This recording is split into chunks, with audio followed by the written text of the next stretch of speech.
Salut les alchimistes, bienvenue dans cette vidéo compte rendu de l'Open de Terre. On va parler des règles de l'Open, on va avoir des interviews des joueurs, on va parler du concours de peinture, on va parler des résultats de cet Open et puis bien sûr on terminera par une galerie de photos. Donc cet Open se déroulait le samedi 2 décembre à Reims à l'association l'Amicale Jamin. Nous étions en totalité 22 joueurs, donc venus un petit peu de différents endroits, aussi bien du nord que de la région parisienne.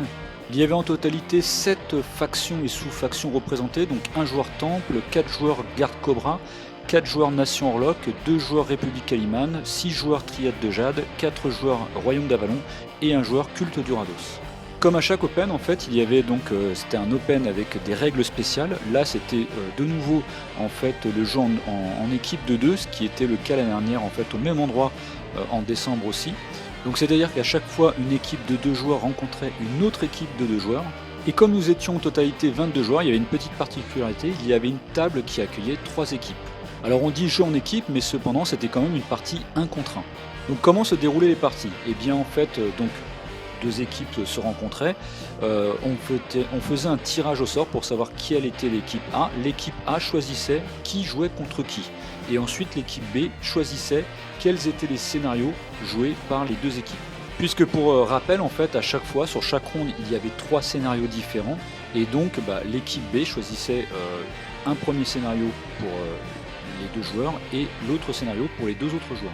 Alors bien sûr, le côté très tactique un petit peu des choses, c'est que l'équipe A qui choisit qui jouait contre qui, en fonction des listes qu'ils avaient, en fait, ils essayaient d'avoir des adversaires entre guillemets le plus intéressant en termes de comparaison de listes, si on peut dire. Et puis de l'autre côté, l'équipe B qui elle devait choisir les scénarios, et bien essayer de mettre à son avantage, dire ma liste elle est plutôt taillée pour réussir mieux sur tel scénario, et donc aussi pourquoi pas de mettre un petit peu à mal l'équipe adverse sur tel scénario qui sera peut-être moins avantagé. Donc voilà, il y avait un côté un peu tactique comme ça, bien sûr, sur le choix des listes que l'on affronte et sur les scénarios que l'on sélectionne. Donc bien sûr, ce choix en fait de liste et de scénario, c'est déjà une concertation d'équipe, puisque les 2 joueurs se concertent pour savoir qui on va affronter et les 2 autres se concertent aussi pour savoir quel scénario on va mettre en place. Mais cet Open en équipe ne s'arrête pas là, puisque, chose très intéressante, on joue bien sûr le scénario qui va rapporter des points de victoire. Si on gagne le scénario, on marque 6 points. Si on fait une égalité, c'est 3 points. Et si on fait une défaite, c'est 1 point. Ce à quoi vont s'ajouter les cartes objectifs que l'on joue dans la ronde. Donc là, les joueurs avaient 10 cartes objectifs en totalité sur les 4 parties, sachant qu'il y a 2 joueurs, donc en fait, vous ne pouviez jouer que 8 cartes objectifs en totalité. Donc là, de nouveau, il fallait vraiment bien se concerter pour, à la première ronde, il y avait bien sûr un choix de 10 cartes, et il fallait essayer de choisir la carte pour l'un et l'autre joueur. Mais ce qu'il faut voir, c'est que pour la ronde 2, il n'y avait plus que 8 cartes, pour la ronde 3, plus que 6 cartes, et pour la ronde 4, plus que 4 cartes. Donc bien sûr, ce choix de carte objectif était vraiment crucial en fait dans la réussite aussi des points de victoire, puisque je vous rappelle en fait au niveau des cartes objectifs, généralement vous pouvez marquer entre 2 et 4 points, on va dire à peu près suivant les cartes objectifs sélectionnées. Et petit truc supplémentaire très sympa, c'est-à-dire que vous pouviez essayer de remporter aussi l'objectif secret qui a été joué par votre coéquipier. Par exemple, moi je jouais donc avec Cassandre, s'il jouait 6 prioritaires sur une ronde, et admettons qu'il choisissait un héros à 45 points, il pouvait marquer 4 points s'il réussissait à éliminer ce héros. Moi-même, dans ma partie, je pouvais choisir un héros, admettons si je choisis aussi un héros à 40 points ou plus, eh bien je pouvais marquer la moitié des points de la carte objectif jouée par mon coéquipier, c'est-à-dire donc 2 points par exemple. Donc ça c'était très sympa aussi, il fallait vraiment se concerter, voir en fait quelle pouvait être la carte qui pouvait être la mieux entre guillemets pour chaque personne, et puis d'essayer à la limite que l'autre joueur essaye aussi de son côté de remporter la carte objectif jouée par le coéquipier afin de marquer des points entre guillemets un petit peu bonus quoi. Donc ça c'était vraiment très sympa, il fallait vraiment se concerter aussi là-dessus, ce qui renforçait encore vraiment tout à fait cet Open de jeu en équipe. Mais attention, comme je rappelle, si et seulement si mon coéquipier a réussi son objectif secret. S'il ne réussit pas son objectif secret, si moi-même je réussis son objectif secret, je ne marque pas de points. Donc ce petit truc assez simple finalement, pas très compliqué, mais était vraiment très intéressant parce qu'il fallait vraiment se concerter sur ce plan avec votre coéquipier, dire bah prends plutôt cette carte objectif que tu vas peut-être avoir plus de chance à réussir à faire que moi par rapport à ma liste et par rapport au scénario, et moi je vais quand même tenter aussi de faire ta carte objectif, c'est de rapporter au moins la moitié des points. Et en plus de ça, autre petite règle spéciale sur cet Open qui était vraiment sympa, c'était on pouvait générer des dés bonus. Alors comment on pouvait le faire ? C'est-à-dire lorsque vous jouez le tour 1, à la fin du tour, celui qui marque plus de points de scénario que l'adversaire gagne un dé bonus blanc. Au cours du tour, si une de vos figurines est retirée de la table, vous gagnez un dé bonus jaune. Et à chaque fois qu'un alchimiste se concentre d'un niveau, vous gagnez un dé bonus rouge. Ce qui fait que durant le tour 1, vous génériez l'un et l'autre joueur en fait des dés bonus. Et à la fin du et donc lors du deuxième tour, lorsque vous débutez le deuxième tour, eh bien vous pouvez vous répartir en fait les points. Alors, ce n'était pas une obligation que les deux joueurs finissent le tour en même temps, c'est-à-dire que voilà, à la fin, si vous avez fini votre premier tour et vous débutiez le deuxième tour, bah, vous prenez, je sais pas, 3 dés par exemple, et puis ceux qui vont être finir générés par votre coéquipier durant le premier tour, il pourra les employer pour le deuxième tour. Alors bien sûr l'intérêt de ces dés bonus, c'était que ça pouvait venir contrecarrer un dé malus que vous avez lorsque vous faites un jet de réflexe, ou bien voilà, je sais pas, vous avez un état effrayé, quoi que ce soit, vous pouvez mettre ce dé bonus pour annuler ce dé malus, ou bien vous pouviez l'ajouter bien sûr à déjà un dé bonus que vous avez. Si vous chargez, vous faites vos jets de combat, vous avez un dé bonus, et bien vous pouvez mettre un autre dé bonus en fait, voilà, pour ajouter un petit peu à tout ça. Donc c'était vraiment intéressant. Moi je sais que sur mes parties, ça, vraiment, j'ai vraiment bien utilisé les dés bonus, et ça m'a sauvé de réussir en fait de réussir mes jets plus d'une fois. Donc voilà, toutes ces règles spéciales en fait renforçaient le jeu en équipe avec la cohésion, vraiment de se concerter en amont de la partie par rapport aux listes jouées, par rapport au scénario, et puis ensuite juste avant la partie c'est pareil par rapport au choix des cartes objectifs secrets, et puis d'essayer de les réussir, et puis de voir si en cours de partie, t'en es où toi ton objectif secret, est-ce que tu as réussi ou pas. Donc c'était vraiment très très intéressant sur ce plan-là. Bon alors, cet Open de Terre, comment ça se passe ? Bah écoute, l'orga c'est top comme d'hab, plein de places, on vient de déjeuner là, c'était bien. Les résultats c'est un peu moins ça, mais écoute, on va jeter les dés, je vais acheter un nouveau set de dés et ça devrait aller mieux. Voilà. C'est dur.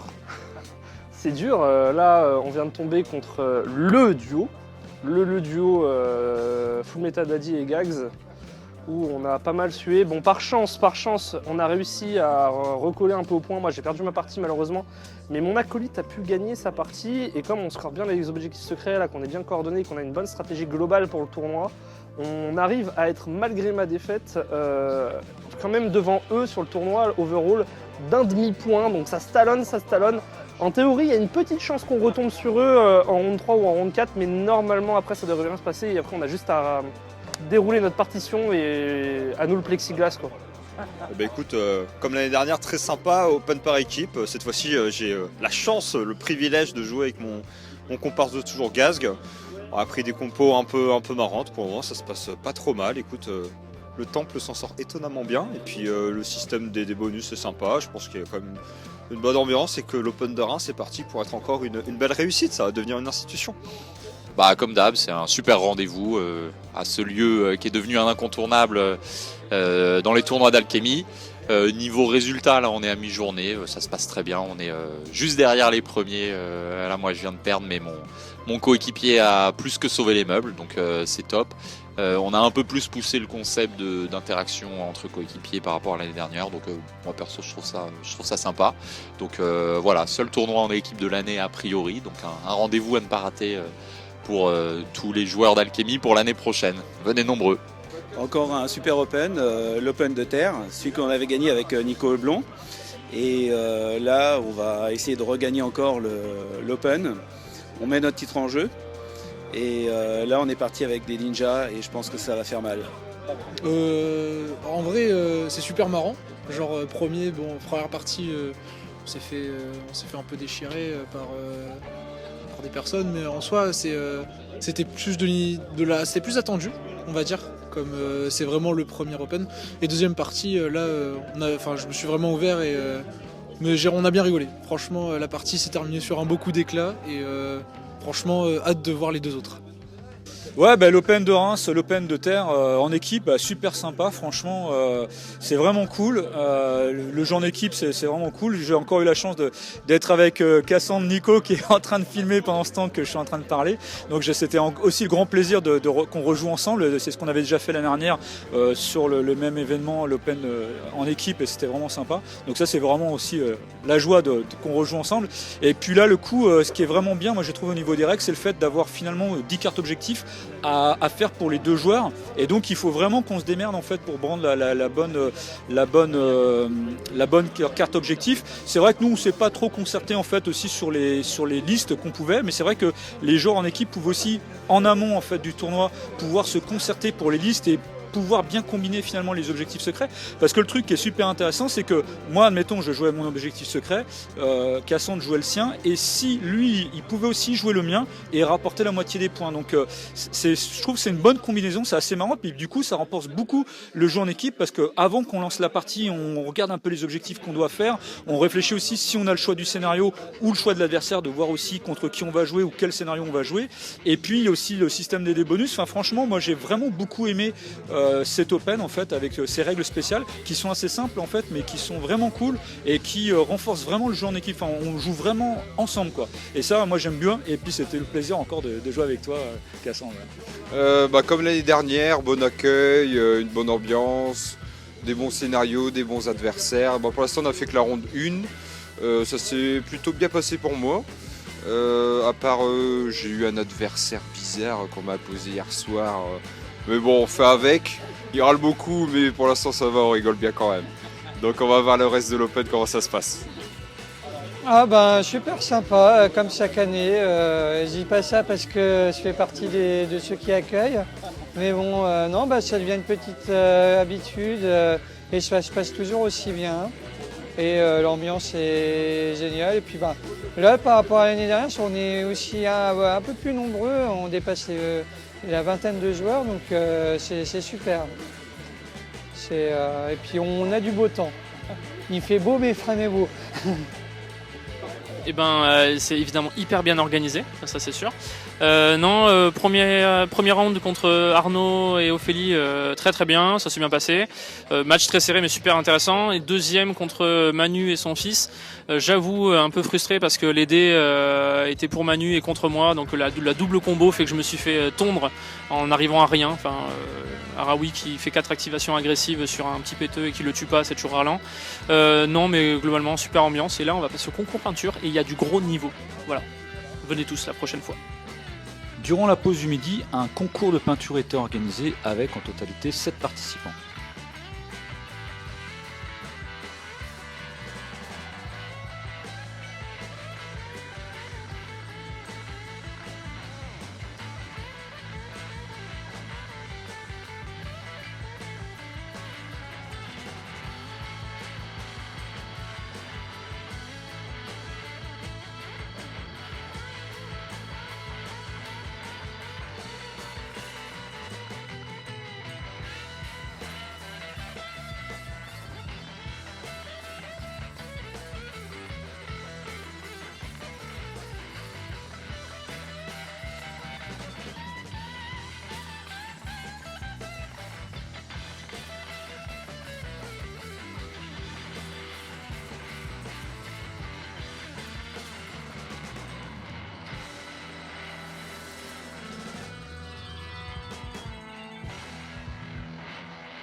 Deux rondes étaient jouées le matin et 2 rondes étaient jouées l'après-midi.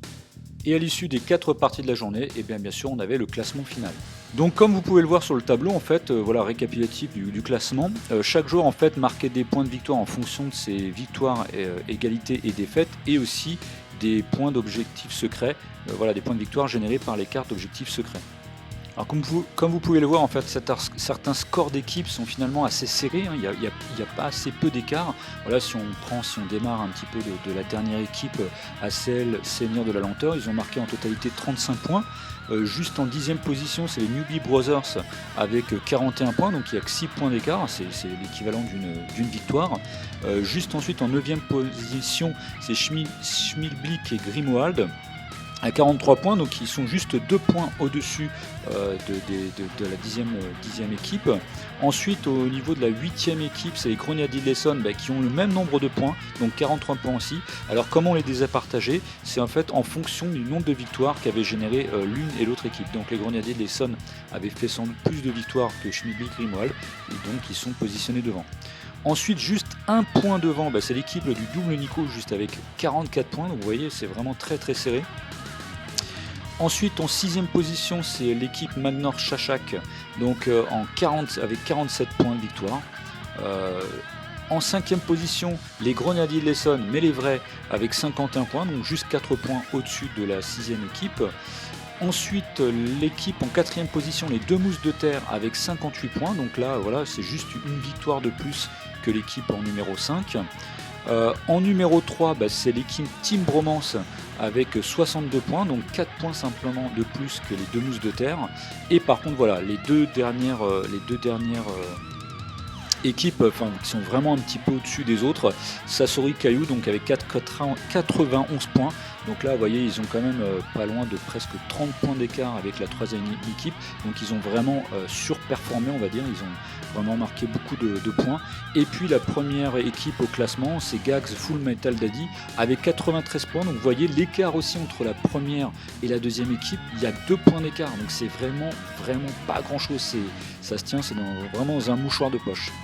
Donc l'équipe gagnante en fait de cet Open par équipe, c'est Gags et Full Metal Daddy, donc avec 93 points. Ils ont gagné chacun le trophée de l'Open et puis aussi chacun une bouteille de champagne. Ils ont gagné aussi bien sûr chacun un badge or, ça qui est vraiment très attendu. Et l'équipe de Sassori Caillou a aussi gagné un badge or. Et bien sûr, chaque joueur est reparti avec un lot de toute façon. Et puis après, tous les autres joueurs qui n'ont pas eu le badge or ont remporté le badge de l'équipe, de la faction qu'ils jouaient. Et comme à chaque Open, en fait, il y a 3 places qualificatives pour la finale. Là, en l'occurrence, c'est Full Metal Daddy, Caillou et Team Anime qui se sont qualifiés pour la finale. Gags et Sassori étant déjà qualifiés, donc les places sont attribuées aux joueurs un peu moins classés sur cet Open. Voilà. Et concernant la place entre Team Anime et Y Tofu, Team Anime ayant fait plus de points, la place lui est attribuée. Voilà, c'était encore une très très belle journée alchimique où les joueurs étaient vraiment tous contents, je pense, de la participation à cet Open. Et bien le prochain Open, la date, retenez-la bien, c'est le dimanche 14 janvier à Sartrouville. Ça sera un Open, les règles ne sont pas encore connues pour l'instant à l'heure de l'enregistrement de cette vidéo, mais je ne peux que vous inviter à venir participer, c'est toujours des super moments. Et voilà, et on finit avec une galerie photo et je vous dis à bientôt. Salut les alchimistes.